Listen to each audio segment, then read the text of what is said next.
여러분 안녕하세요. 훈이쌤입니다. 아침 다짐 173일 차고요. 오늘은 도파민과 내재적 동기의 관계에 대해서 말씀을 드려볼까 합니다. 구독, 좋아요, 댓글까지 부탁드리고요. 시작해 보도록 할게요. 나를 정확히 아는 것은 삶을 살아가는 데 도움이 됩니다. 공자님이 이야기한 내용을 소개해 드릴까요? 내가 아는 것을 알고 모르는 것도 알아야 한다는 말이죠. 얼마 전에 소개해 드린 내용 과 비슷하기도 합니다. 공교롭게도 메타인지하고 일맥상통하잖아요. 정확히 내가 알고 있는 것을 알아야 하고요. 그리고 모르는 것이 무엇인지도 정확히 알아야 합니다. 공부를 할 때도 시간 낭비를 하지 않을 수 있거든요. 많은 사람들이 알고 있는 것들을 공부하는데 시간을 많이 소비해요. 나에 관하여 알기 위해 해야 할 일이 있습니다. 나의 일상을 기록해 보는 건데요. 일상을 기록할 때는 먼저 계획을 할 필요가 있겠죠. 올해는 어떻게 살아갈 것인지, 이번 달의 주요 이벤트는 어떤 것이 있는지, 오늘 하루는 어떻게 보낼 것인지 생각하고 기록을 해봅니다.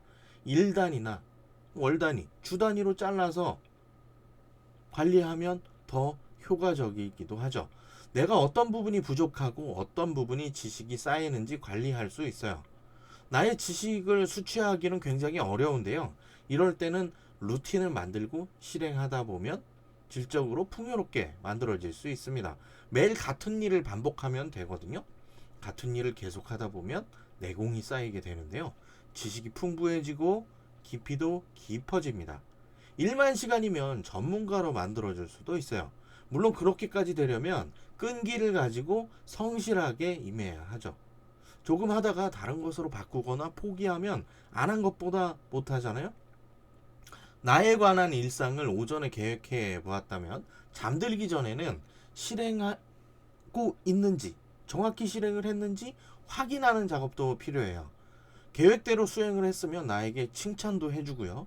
칭찬한 횟수가 일정한 횟수가 넘어가면 나에게 선물도 해주는 것도 필요하겠죠. 이런 과정에서 내재적 동기가 발현될 수 있어요. 누구도 알 수 없는 나만의 동기 유발 방법이기도 하죠. 도파민은 이런 소소한 것에서도 찾을 수가 있습니다.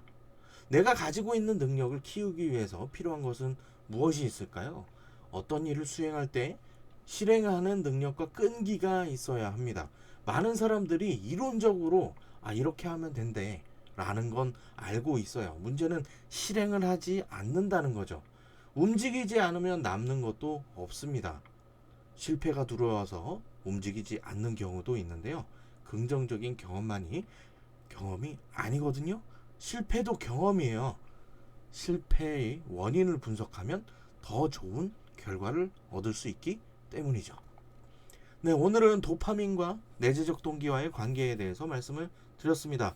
오늘 말씀드린 이런 내용들을 곧 책으로 출간을 하게 될 겁니다. 출판에 임박해서 다시 한번 또 알려드리도록 할게요. 오늘 내용이 유익하셨다면 구독, 좋아요, 댓글까지 부탁드리고 내일 만나요. 안녕.